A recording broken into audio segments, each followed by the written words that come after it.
Bonjour tout le monde, une nouvelle vidéo pour vous parler aujourd'hui de l'importance des dédicaces dans la promotion d'un livre.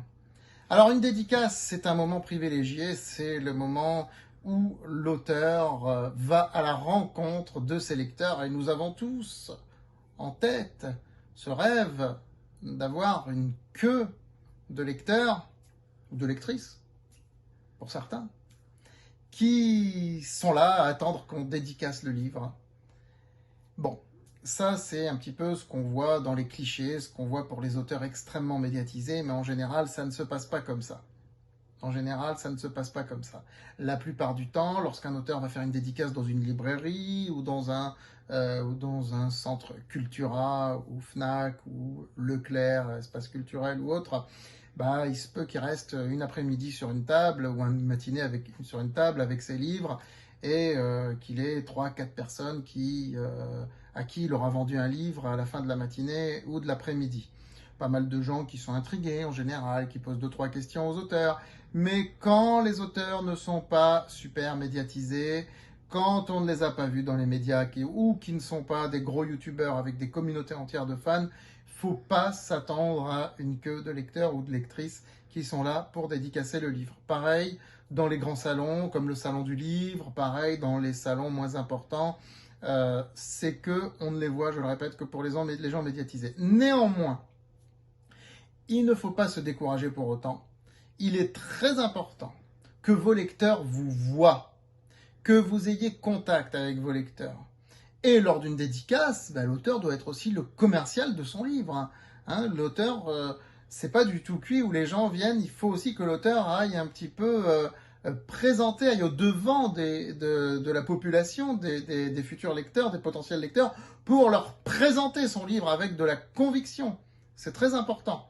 Ça reste un moment privilégié et quand vous faites des dédicaces, je vous conseille de prendre des photos, de filmer quelques moments et ensuite de partager sur les réseaux sociaux. C'est comme ça que vous allez vous faire voir et que vous aurez plus de monde quand on vient à une de vos prochaines dédicaces. Le monde attire le monde, ne l'oubliez pas. N'hésitez pas, si vous faites une dédicace quelque part, à faire venir des amis à vous, même s'ils n'achètent pas le livre. Ça montre qu'il y a du monde autour de votre table. C'est un conseil que je vous donne. Ça montre qu'il y a du monde. La foule attire la foule.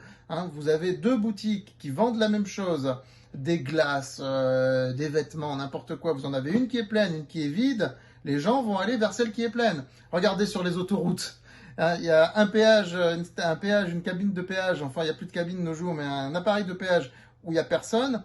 Où il y a du monde, la plupart des gens s'engouffrent là où il y a du monde, même s'ils ont tort parce qu'ils gagneraient du temps à aller à côté. Donc le monde attire le monde, c'est inconscient.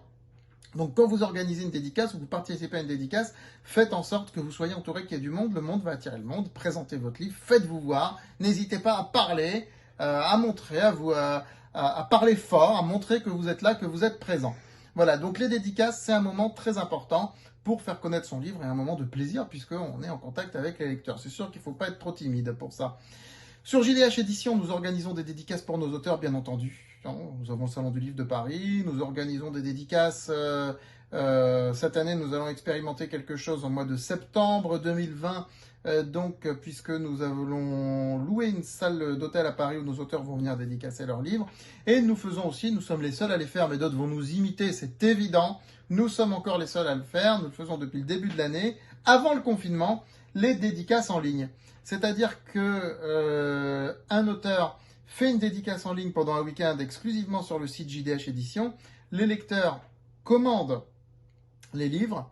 L'auteur fait une dédicace, alors non pas sur la première page du livre, mais sur un certificat d'authenticité qu'il glisse dans le livre, qu'il nous envoie plus exactement, que nous glissons dans le livre et que nous envoyons au lecteur. Voilà. Il faut savoir que ces histoires de certificats d'authenticité, Je vous montre un petit peu à quoi ça peut ressembler. Donc l'auteur met son nom ici, etc. Ces histoires de certificats d'authenticité ne se font plus trop aujourd'hui. Nous relançons un petit peu cette mode. Mais il faut savoir qu'autrefois, c'est ce qui se faisait. Parce qu'autrefois, les livres étaient très beaux, étaient reliés en cuir, avec du beau papier, voire du parchemin. C'était un sacrilège que d'écrire dessus. Donc les auteurs qui dédicaçaient leurs livres le mettaient sur un certificat séparé. Donc les dédicaces en ligne, eh bien, de par leur concept, permettent de redonner corps à ces certificats d'authenticité. Voilà, le week-end dernier, nous avons fait une dédicace en ligne de ce livre, Aimez-vous les uns les autres. Donc, nous avons eu un certain nombre de commandes et l'auteur est actuellement en train de remplir ces certificats d'authenticité. Il va nous les renvoyer, puis nous renvoyons le livre au lecteur avec le certificat d'authenticité. Voilà, les lecteurs aiment bien avoir des livres dédicacés des auteurs. Dites-le vous, c'est important.